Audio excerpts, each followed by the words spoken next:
vuonna, kun mä synnyin. Tai no, Joel syntyi, koska mä synnyin ennen Joelia. Niin. Kuinka paljon sä oot Joelia vanhempi? 2 kuukautta. Mä oon ollut Ronjan kaveri siitä asti, että me ollaan oltu 0-vuotiaita. Ja me ollaan vietetty ehkä eniten yhdessä aikaa. Mites Isla ja Lucia? Muistatteko te kuinka kauan te ootte ollut kavereita? Ei. Vuodesta saakka. Ja kumpi teistä on vanhempi, Lucia vai Isla? Vuoden vanhempi. Ootteko kaikki 4 kavereita keskenänne? Joo. Joskus kun tulee sellaisia pieniä riitoja. Minkälaisista asioista teille tulee riitoja? Yleensä sellaisia best friend, kun Lucia haluaa olla Islan best friend ja Isla haluaa olla mun ja Lucia haluaa olla Joel ja Joel haluaa olla Don ja kaikkea sellaisia. Niin koska joskus tulee sellaisia riitoja ja mä en enää leiki niiden kanssa. Ja mistä ne riidat johtuu? Joku kiusaa sitä enemmän kuin se kiusaa sitä toista. Vaikka molemmat kaikki yleensä kiusaa yhtä paljon. No niin kuin että Joel sanoo, että Lucia kiusaa tai Isla kiusaa tai joku kiusaa. Kaikki haluaa leikkiä mukaan. Te ootte ollut nyt yhdessä matkalla kohta kuukauden. Onko teillä ollut kivaa yhdessä? On. Me ollaan menty delfiinia risteilyyn. Joo, se oli tosi kiva. Me tykkäsin delfiiniretkeilystä. Mut nähtiin silti jotain kaloja. Mikä on teidän mielestä parasta teidän ystävyydessä? Minun lempiväri on punainen. Eikö Lucia? Leikitään piirasta. Me piirretään. Me tehdään kortteja toisellemme yhdessä, joska myydään asioita ja leikitään, tehdään tansseja. Se on tosi kivaa. Minusta on kiva leikkiä, koska aina tulee hyvät leikit. Niin. Tosi hyvät leikit. Mistä tunnistaa oikean ystävän? Ehkä siitä näyttää, että vaikka että jos joku on yksin ja sitten toinen sanoo, että pääsenkö haluatko tulla mukaan? Ja se sanoo joo, pitää ottaa kaveri mukaan meille. Että auttaa kaveri ja ottaa aina kaverin mukaan leikkiin. Että kaveri ottaa mukaan leikkiin. Jos kaveri itkettää, voi rauhoittaa toisen. Jos kaveri itkettää, voi kertoa jollekin. Jos on vain yksin eikä kaveri, niin voi lohduttaa sitä. Tutu mukaan, me leikitään. Sovittaa tätä jotain kivaa, jotain virkistävää. No niin, että puhuu ystävän kanssa ja leikkii hyviä leikkejä.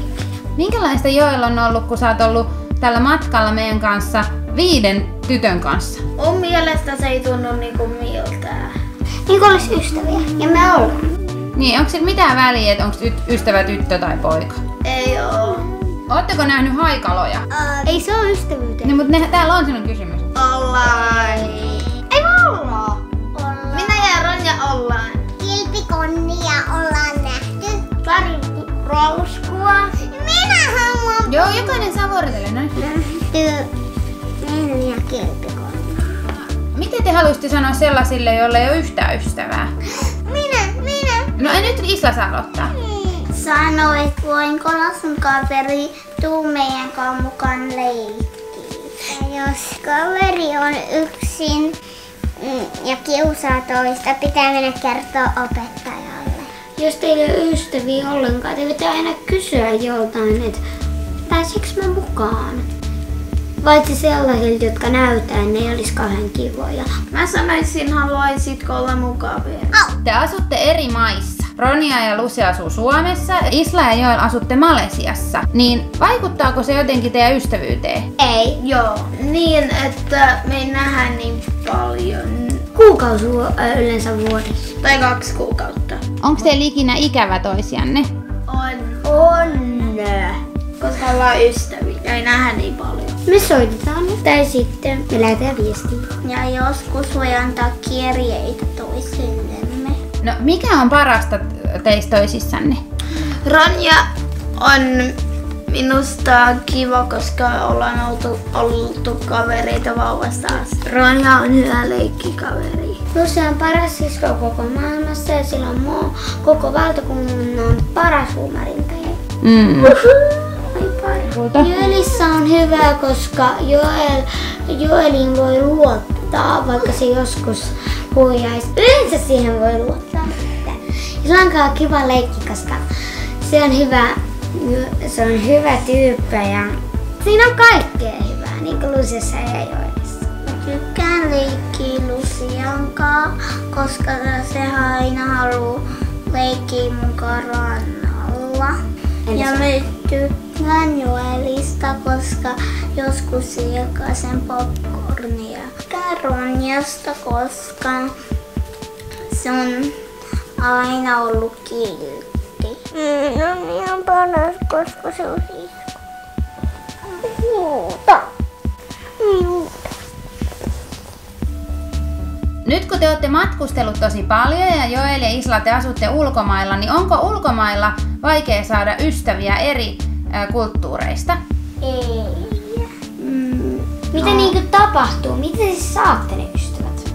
Niin, että pyydetään alutko leikkiä meidän kanssa tai voi tehdä niinku sellaisen merkin, että Minkäs maalaisia ystäviä sulla on, Joel? korealainen, kiinalainen, yksi on Kanadasta, yksi on Kroatiasta, yksi on Ranskasta, yksi on Englannista, yksi on Valesiasta, yksi on Venäjästä, yksi on Japanista. Mitä kieltä te puhutte niiden sun ystävien kanssa? Tarviiko aina olla yhteinen kieli? Englantia. Ei tarvi aina. Luuleeko koskaan joku, että te olette ihastuneita toisiinne? Ei. Ei kukaan ikinä sanonut niin. Mun kirje pitäisi siis rakentaa ehkä. Ja mä olin tehnyt Joelille tällaisen kirjeen ja mä haluan näyttää miten niin tällaisia rakentaa.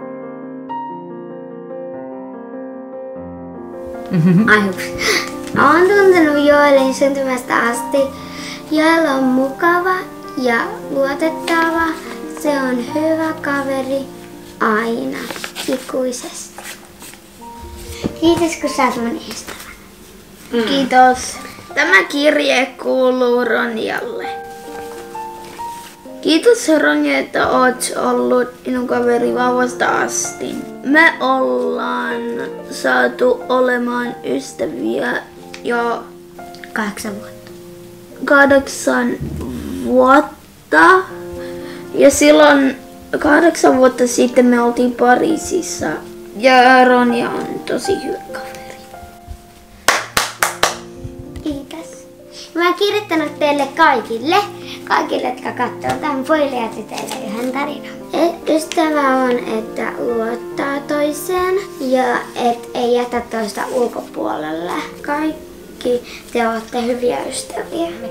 Te voitte myös kirjoittaa teidän kavereille kirjoita, kuinka tärkeitä ne on teille.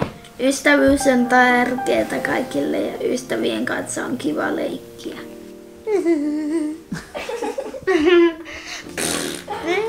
Kiitos, että olet mun kaveri. Kiitos, että olet mun kaveri.